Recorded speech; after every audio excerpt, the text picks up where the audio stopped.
As I mentioned in my previous video, my first trip to Paris, I do indeed have a lot of footage of not only the Eiffel Tower, but little adventures that happened along the way, which is what this video is all about. Technically, my husband and I got up close and personal with the Eiffel Tower once, although we did a good handful of times we were able to see the Eiffel Tower from afar. 2 of those times was from across the way at the Trocadero. Whew, I think I will stick with just calling it the Gardens, shall we? Yeah. Well, at the Gardens, we saw it there twice. The first time, though, was up on the stairs of the Palais, where you will get amazing views of the garden and also the Eiffel Tower. So you can understand this visually, right here is where the Palais is, and you can see wonderful views of the Eiffel Tower, which is just off the map. You can admire these gentlemen up in the Palais area.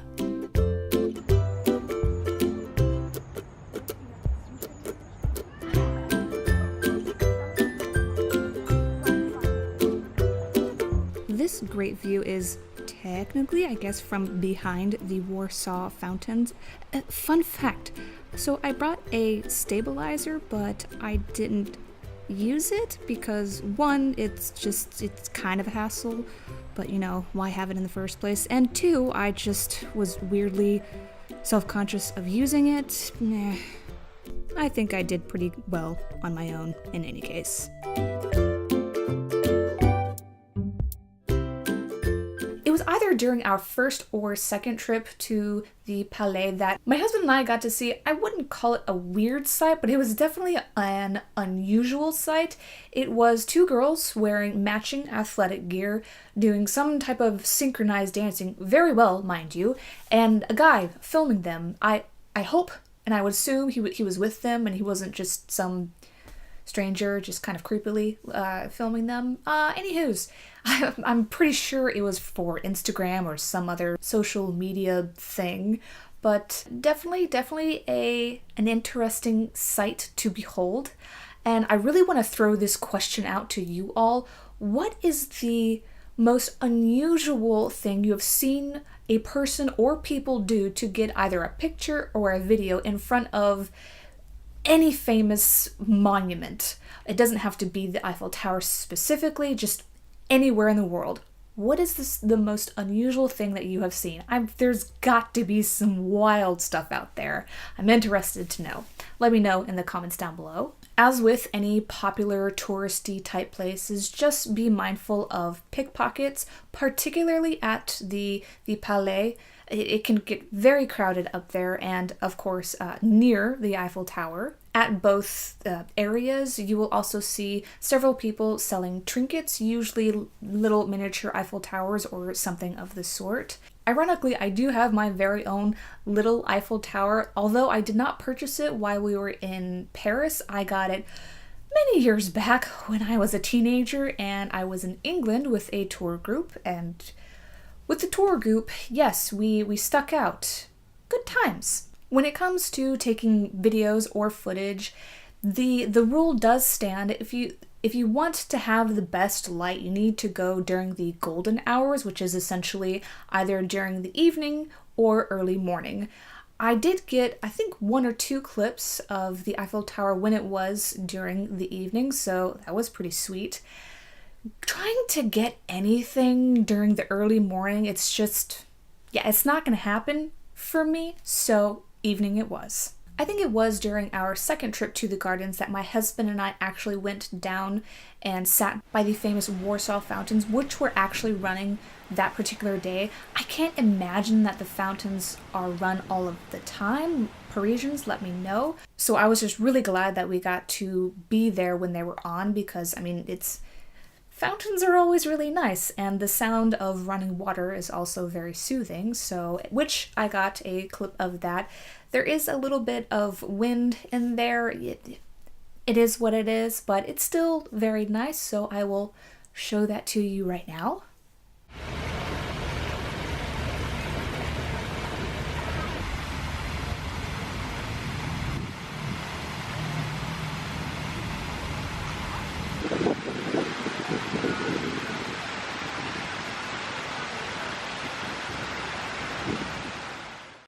Each time my husband and I visited the gardens and eventually the Eiffel Tower, we went there via the metro, specifically the Victor Hugo metro station, and it was about a 13 to 15 minute walk from the station to the gardens, and I will put a map on screen so you can have some helpful visuals.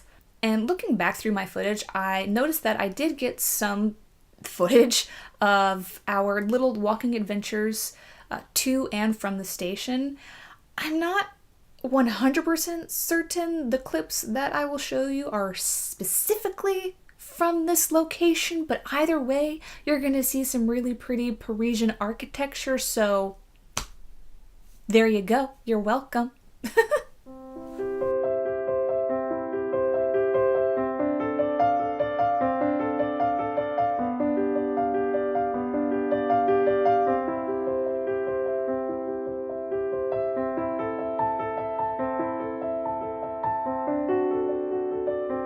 Now this building honestly looks like some sort of private boarding school for witches and wizard trainees. Wingardium Leviosa.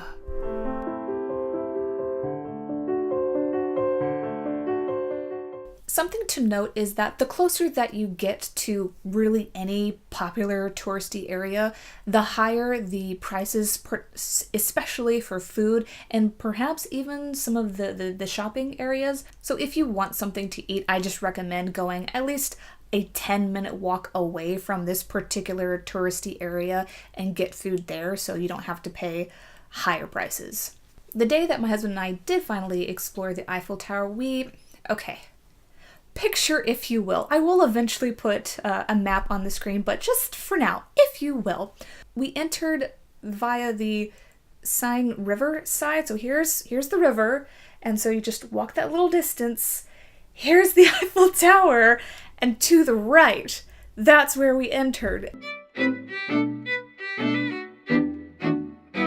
And on this particular path, there was hardly anyone around, and I got some, I think, really cool shots of the Eiffel Tower, and also, the architecture of the buildings kind of bordering the Eiffel Tower.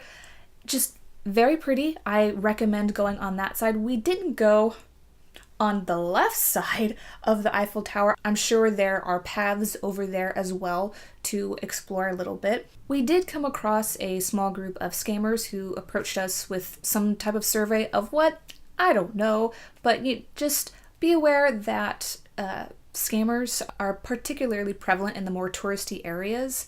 They tend to be in smaller groups. That's what I noticed, and they can be kind of aggressive and pushy, so just be careful, and as Professor Moody from Harry Potter would say, constant vigilance.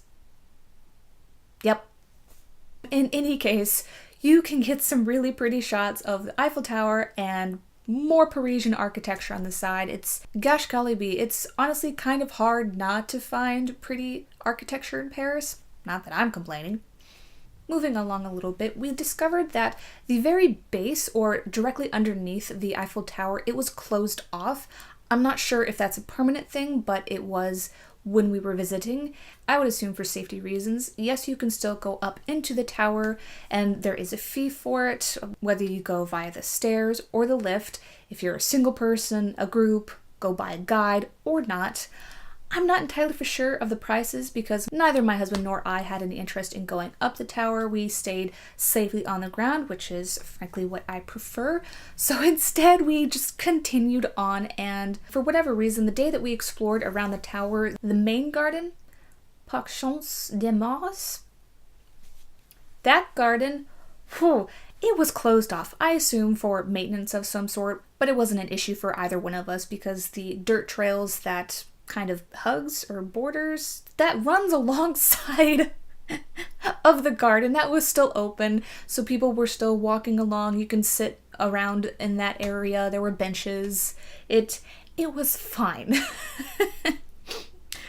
Anyway, fun fact, did you know the Eiffel Tower can and does move when there are strong winds, because it was built with this in mind, and also the iron of the tower can expand and contract 7 inches from the heat of the sun. Cool beans. moving right along. I would recommend, if you ever get to visit Paris, yes, you should definitely see the Eiffel Tower at least once in person. If my husband and I do get to come back and visit Paris, we'll probably skip the tower because there was just so many other places that we really wanted to see but just didn't have the time for it. Although, I would like to see the Eiffel Tower at least once at night when it's all lit up, because we also just didn't get a chance to see that. Pretty much because my husband and I, we're not night crawlers, so to speak. We usually, on average, we were back at the Airbnb roughly by 7 p.m. every single night. Even on vacation, my husband and I, we are those people that like to be in bed at least between 10 and 11 p.m. because, well, sleep is great. No shame, no shame.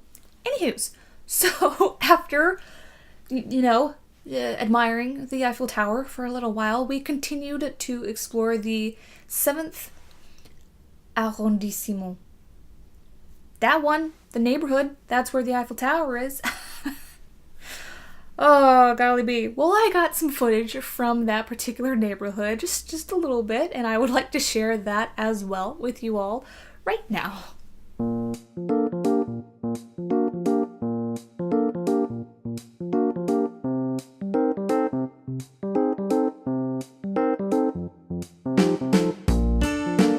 Yes, I am reusing this food clip from my first Paris video, but who is honestly complaining? We ended up having a late lunch in the 7th neighborhood. We weren't looking for anything in particular. We just happened across a crepe place, looked at it, thought it looked good, and turns out that we were right. It was perfection. My husband and I shared a sweet lemon crepe and a savory mushroom crepe. It was also the first and only? Oh gosh, shame on us. I'm a little disappointed. It was our only crepes that we had in Paris. Next time, coming for you. More of that delicious, delicious crepes.